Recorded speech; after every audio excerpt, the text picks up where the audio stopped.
कल आपको तुलसी की जो कवितावली है जिसको तुलसी ने सवैया छंद में लिखी गई है, और कल कवितावली में केवट और राम के बीच में जो संवाद था, वार्तालाप था, उसका चित्रण किया था, आपको बताई थी।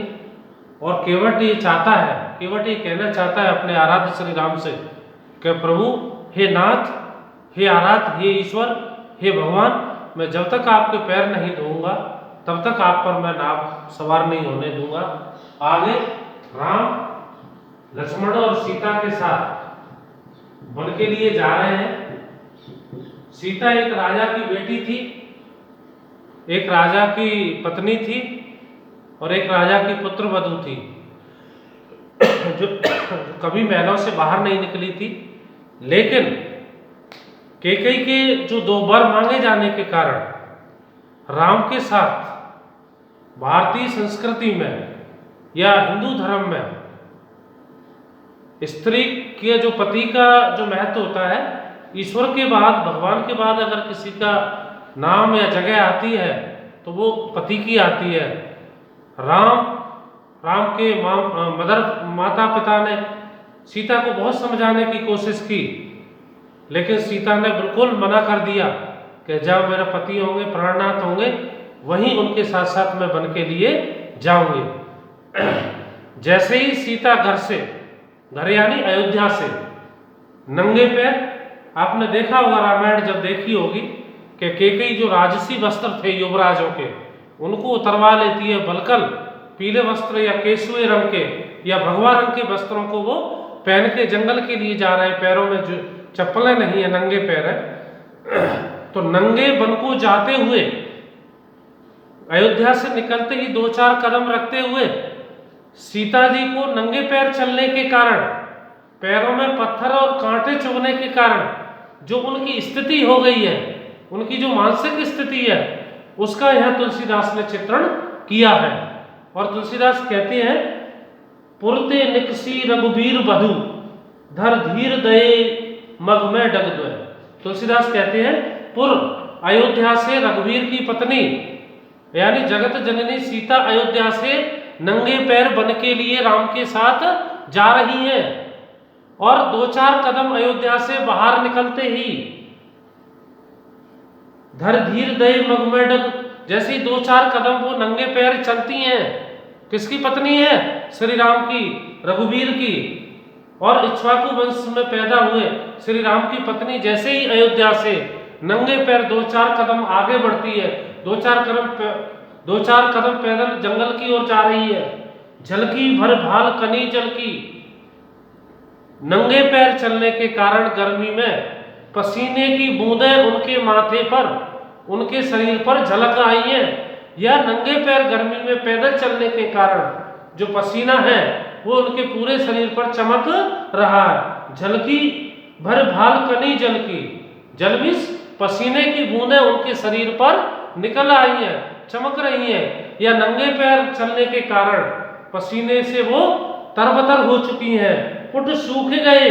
और कोमल सीता के नंगे पैर चलने के कारण, प्यास के चलने के कारण होठ सूख जाते हैं, होठों पर पपड़ी पड़ चुकी है। मधुरादर में वो कोमल होठ, कोमलांगी, कोमल अधरों वाली सीता अयोध्या से नंगे पैर जब वन को प्रस्थान करती है, जाती है, तो 2-4 कदम रखते ही उनके कोमल होठ सूख जाते हैं और पूरे शरीर पर पसीने की बूंदें झलक आई हैं, पसीने की बूंदें चमक रही हैं।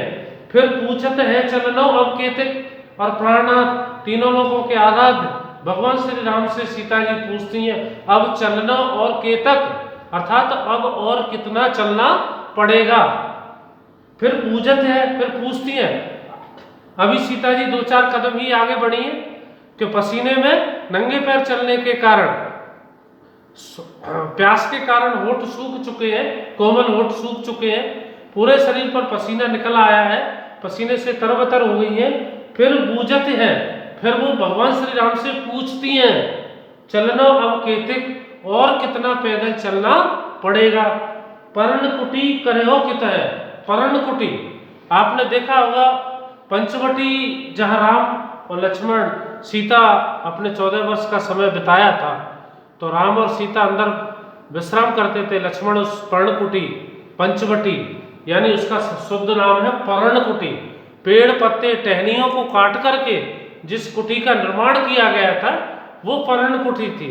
तो वो कहते हैं पर्णकुटी करे हो कित, हे प्रभु, हे श्री राम, हे प्राणनाथ, वो पर्णकुटी या अस्थाई विश्राम स्थल कहाँ बनाओगे, अब और कितना पैदल चलना पड़ेगा। सीता जी की ऐसी स्थिति को देख करके राम बड़े दुखी होते हैं और वो सोचते हैं कि अभी तो हम 2-4 कदम ही चले, अभी से ये हाल है तो ये 14 वर्ष वन में कैसे रहेगी। तो सीता के बारे में सोचते सोचते राम बड़े दुखी होते हैं, राम परेशान होते हैं। तिय की लखे आतुरता पिय की, तिय मीन्स पत्नी, स्त्री, अपनी पत्नी सीता की आतुरता, व्याकुलता को देख करके, पिय की, श्री राम की अखियां, श्री राम की आंखों में आंसू आ जाते हैं। अत्याचार चली जल चुए, और वो सोचते हैं कि बेचारी कभी महलों से बाहर नहीं निकली और अभी तो 2-4 कदम आगे बढ़ी है, अभी से ये हाल है तो आगे जाकर के इसका क्या हाल होगा। और अपनी अर्धांगिनी सीता को परेशान देख करके भगवान श्री राम, तीनों लोगों के आराध्य श्री राम की आंखों से आंसू बहने लग जाते हैं। और जब बहुत और पैदल चलते हैं तो थोड़ी देर विश्राम के लिए भगवान श्री राम एक छायादार पेड़ के नीचे खड़े हैं, सीता जी विश्राम कर रही हैं, लक्ष्मण प्यास बुझाने के लिए पानी लेने गए। जल को गए लखन है लड़का, प्रिय या लाडले लखन कहाँ गए, जल लेने के लिए गए हैं, कई जलाशय या तालाब से पानी भरने के लिए गए हैं। तो कहती है परखो प्रिय, हे प्रियतम, हे प्राणनाथ, थोड़ी देर प्रतीक्षा करो। प्रिय लक्ष्मण पानी भरने के लिए गए हैं, पानी लेने के लिए गए हैं। छाहा घड़ी के ठाड़े, घड़ी एक घड़ी के लिए, एक क्षण के लिए या एक पल के लिए इस छायादार वृक्ष के नीचे थोड़ी देर प्रतीक्षा करो। क्यों? क्योंकि प्रिय लक्ष्मण पानी लेने के लिए गए हैं। पहुंच पसेऊ बयार करो, और जैसे ही वो छायादार पेड़ के नीचे खड़े होते हैं, पहुंच पसेऊ अपने पसीने को पहुंचते हैं, बयार और अपने जो साड़ी का जो अंचल है उसको वो हवा करते हैं। और पाए पखारियो भूवर ठाड़े, और वो कहते हैं कि थोड़ी देर हम बैठेंगे और जो लक्ष्मण जल लेके आएगा, क्योंकि नंगे पैर गर्म रेत में चलने के कारण, पैरों में कांटे और पत्थर चुभने के कारण जो जलन हो रही है, तो उस लक्ष्मण जिस पानी को लेकर आएगा उस पानी से वो पैरों को धोएंगे। भूवर काढ़े, और गर्म रेत में चलते हुए जो पैर जल रहे हैं उस पानी की उस ठंडक से या उसकी जलन को थोड़ी देर वो शांत करेंगे। तुलसी रघुवीर प्रिया श्रम जान के, तुलसीदास सीता जी को अत्यंत थकी हुई समझ करके, अत्यंत परेशान और व्याकुल समझ करके बैठ विलंबन और कंटक काढ़े, और उनके पैरों को अपनी गोदी में रख करके तीनों लोगों के आराध्य भगवान श्री राम सीता को अत्यंत दुखी देख करके, अत्यंत परेशान देख करके, कष्ट में देख करके उनके पैरों को अपने हाथों में लेकर और उन पैरों को उसकी मिट्टी को हटा रहे हैं, उन पैरों में से कांटे निकाल रहे हैं। जानकी नाह को नेह लखो पुलको तन बार बिलोचन बाड़े, जानकी नाह को, जानकी के प्रति श्री राम का प्रेम देख करके, नाह स्नेह देख करके, प्रेम देख करके, नेह लखो स्नेह देख करके, पुलको तन, तुलसीदास जी कहते हैं कि राम का शरीर पुलकित हो जाता है, प्रसन्न हो जाता है। सीता जी अत्यधिक प्रसन्न हो जाती है कि मेरे प्रीतम को मेरी कितनी चिंता है। जब सीता जी अत्यंत थकी हुई जान करके, तो भगवान श्री राम उनके पैरों को लेकर के अपने जो धोती है उससे साफ करते हैं और उनके कांटे निकाल रहे हैं। तो राम का सीता के प्रति इतना स्नेह देख करके सीता का मन प्रफुल्लित हो जाता है, आनंदित हो जाता है। बार बिलोचन बाढ़े, बार बिलोचन, बिलोचन मीन्स नेत्रों से अश्रुओं की धारा बहने लग जाती है और अश्रुओं बहने लग जाते हैं। या तुलसीदास ने चित्रण किया है कि एक पत्नी का पति के प्रति और पति का पत्नी के प्रति जो प्रेम देख करके तुलसीदास कहते हैं कि तीनों लोगों के आराध्य भगवान श्री राम और सीता की आंखों से एक दूसरे के प्रति जो श्रद्धा है, प्रेम है, उसको देख करके उनकी आंखों से आंसू बह रहे हैं। और ये उन्होंने राजसी युवराज के वस्त्र उतरवा लिए थे, तो जो जंगल को पैदल जाते हुए राम और लक्ष्मण ने अपने शरीर पर जो धारण कर रखा है, उसका यहाँ तुलसीदास ने चित्रण किया। ठाड़े हैं नौ द्रुम डार गए, नए वृक्ष की तने से, नए वृक्ष की डाल से पीठ टिका करके जो युवराज खड़े हुए हैं, ठाड़े खड़े हुए हैं, उन्होंने अपनी पीठ उस नए वृक्ष के तने से या टहनी से टिका करके खड़े हुए हैं। गहे और उस डाल को पकड़े हुए, धनु कांधे, धनुष पर, कंधे पर धनुष टंगा हुआ है। धरे कर सायक लो, कर्मी साप, हाथ में बाण है, क्योंकि जंगल में कहीं कभी भी किसी भी वक्त किसी राक्षस, रीछ, बंदर, भालू का आक्रमण हो सकता है, इसीलिए धनुष उनके कंधे पर हमेशा टंगा रहता है और हाथ में बाण लेकर के, धनुष लेकर के वो उस नए वृक्ष की टहनी से अपनी पीठ टिका करके दोनों राजकुमार खड़े हुए हैं। और उनकी जो शरीर की बनावट है, शरीर की जो सुंदरता है, उसका यह तुलसी ने चित्रण किया है। बिकटी भ्रकुटी तिरछी उनकी भौएं, भ्रकुटी भौएं, तिरछी भौएं, बड़री अखियां, बड़ी बड़ी गोल गोल मोटी मोटी आंखें हैं, अनमोल कपोलन की छवि है, अनमोल। और तुलसीदास कहते हैं कि राम और लक्ष्मण की जो अप्रतिम सुंदरता है, सुंदरता के खजाने हैं, सुंदरता के भंडार है, उस सुंदरता पर अब मैं अपने संपूर्ण जीवन को न्यौछावर करना चाहता हूं। तुलसी अस मूरत आन हिए, तुलसीदास जी कहते हैं भगवान श्री राम की ऐसी मूर्ति आकर के मेरे हृदय में बस गई है, यह श्री राम की ऐसी सुंदर मूर्ति को मैं अपने मन और हृदय में बसाना चाहता हूं। जड़ डार्यो प्राण निछावर के, वो कहते हैं कि संपूर्ण प्राणों को, संपूर्ण जीवन को श्री राम की ऐसी सुंदर मूर्ति के ऊपर मैं बार दूंगा, न्यौछावर कर दूंगा, अपने संपूर्ण जीवन का बलिदान कर दूंगा। श्रम सीकर सांवरे देह लस, परिश्रम से या पैदल चलने के कारण, थके हुए होने के कारण, श्रम सीकर, श्रमिश परिश्रम से थके हुए, सांवर देह लस, उनकी जो श्याम रंग वाले श्री राम के थकान से जो पसीने की बूंदें हैं श्याम रंग वाले शरीर पर, वो अत्यधिक सुंदर दिखाई देती है, अत्यधिक सुंदरता को प्राप्त होती है। और उनकी सुंदरता उसी प्रकार है मानो रास महात्म तारक में, जैसे रात्रि के अंधकार को या रात्रि का अंधकार तारों के उदय तो होते ही समाप्त हो जाता है, उसी प्रकार श्याम रंग वाले श्री राम के शरीर पर परिश्रम से या पैदल चलने के कारण जो पसीने की बूंदें दिखाई दे रही हैं, वो बूंदें उसी प्रकार चमकती हुई दिखाई देती हैं जैसे रात्रि को अंधकार, रात्रि के अंधकार को तारों के उदय होते ही समाप्त होना पड़ता है। और जब वो गांव उस रास्ते से निकल के जाते हैं, एक गांव बीच में पड़ता है, तो गांव की स्त्रियां सीता जी, राम और लक्ष्मण को जाते हुए देखती हैं, तो उनके बारे में चिंतन मनन कर रही हैं, आपस में वार्तालाप करती हैं और सोचती हैं कि इन देखिए इनके माँ बाप बड़े निष्ठुर हैं जो इनको वन के लिए भेज दिया है। और क्योंकि भारतीय परंपरा में या संस्कृति में पत्नी के आगे पति चलता है, पीछे पत्नी चलती है, इस तरह का माना जाता है।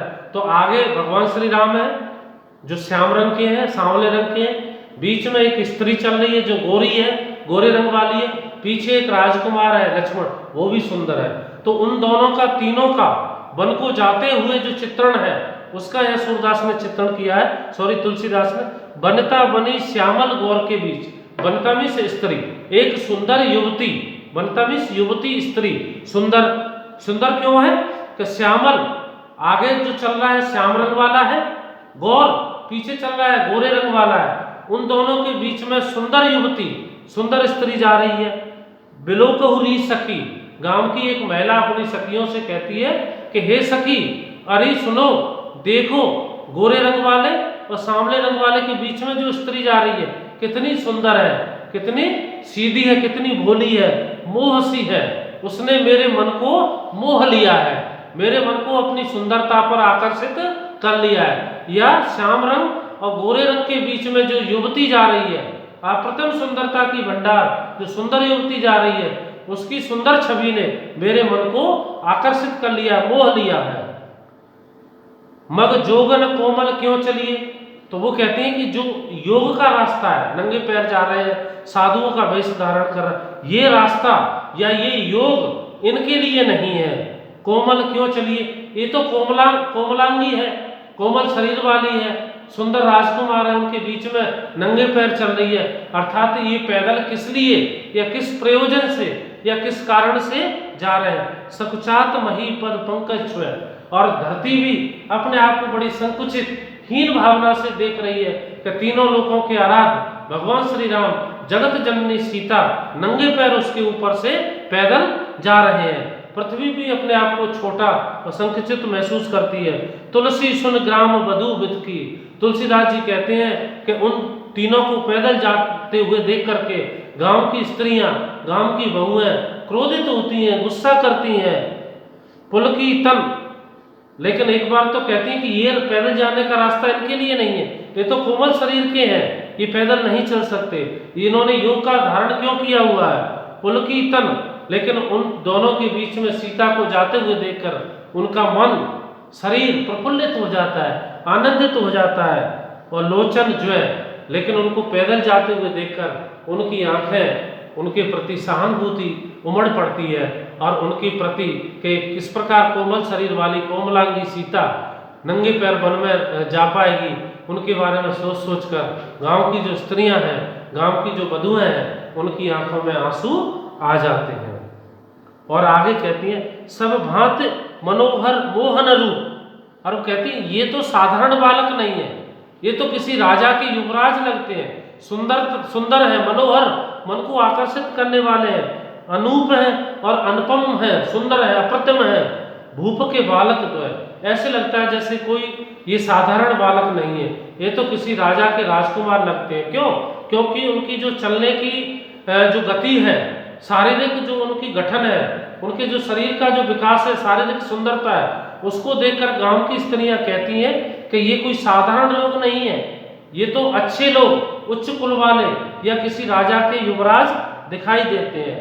और आगे उन्हीं के बारे में गांव की महिलाएं सोचती हैं, सांवरे गोरे सलेन सुभाए, एक सांवले रंग वाला है, एक गोरे रंग वाला है, मनोहरता जित मैन लियो, और उनमें इतना आकर्षण है कि जो कोई भी उनको देखता है उनके बारे में चिंतित होता है, उनके बारे में आकर्षित हो जाता है। बाण कमान निसंग कसे, और जिन्होंने बाण, हाथ में बाण है, कंधे पर धनुष है, और पीठ के पीछे तरकस जिसमें धनुष रखे रहते हैं, एक्स्ट्रा में धनुष रखे रहते हैं, निसंग कसे, सिर सोहे जटाएं, सिर पर जटाएं धारण कर रखी हैं, वो जटाएं अत्यधिक सुशोभित हो रही, मुनि वेश किया हुआ है, ऐसे लगता है जिनके जैसे इन्होंने कोई मुनि वेश या राजपाट त्याग करके इन्होंने संन्यास धारण कर लिया हो। संग लिए विदु बैनी, और उनके साथ में श्याम रंग और गोरे रंग के बीच में चलती हुई जो स्त्री है, युवती है, वो ऐसी लग रही है बधु रति को जे रंचक रूप दिया है, जैसे कामदेव की पत्नी रति उन दोनों के बीच में चली जा रही।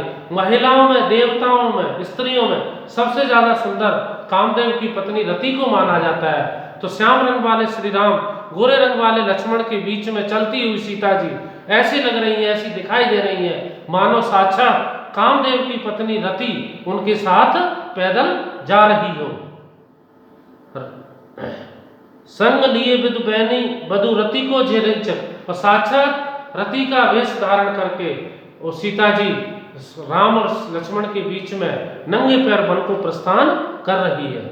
और आगे वही उन्हीं के बारे में गांव की महिला आत्मचिंतन करती हैं, मनन कर रही हैं, आपस में वार्तालाप कर रही हैं। पायन तो पनहीन, देखिए उनके माँ बाप को दोष दे रही हैं गांव की स्त्रियां।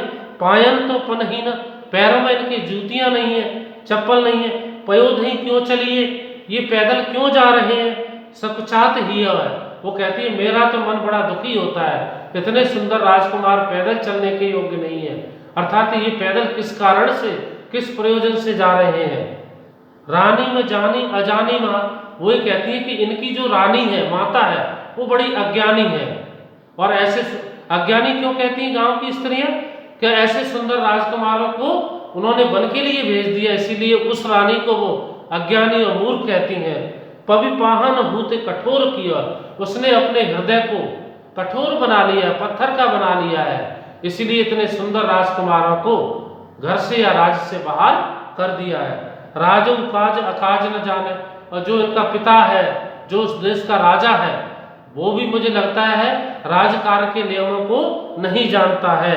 कहो तियों को जिन कान किया, या लगता है कि किसी सौतेली माँ के कान भरने के कारण उन्होंने इन सुंदर राजकुमारों को जंगल के लिए भेज दिया है। तो इन तीनों के बारे में गांव की स्त्रियां जो अंदाज लगाती हैं उसका है तुलसीदास ने चित्रण किया है। वो कहती है ना तो इनके पैरों में जूतियां हैं, ये पैदल क्यों चल रहे हैं, इन्होंने मुनियों का वेश धारण कर रखा है, इनकी जो माता है वो बड़ी कैसी लगती है, मूर्ख लगती है, अज्ञानी है, जिसने अपना इतना हृदय, अपना दिल इतना पत्थर का बना लिया है कि सुंदर राजकुमारों को घर से बाहर निकाल। ये जो मूर्ति है ये तो हृदय में बसाने के योग्य है, ये वन को भेजने के योग्य नहीं है। और इनका जो पिता है राजा है, ऐसे लगता है जैसे पत्नी के कान भरने के कारण ये तीनों सुंदर राजकुमार इस युवती को उन्होंने वन के लिए भेज दिया है।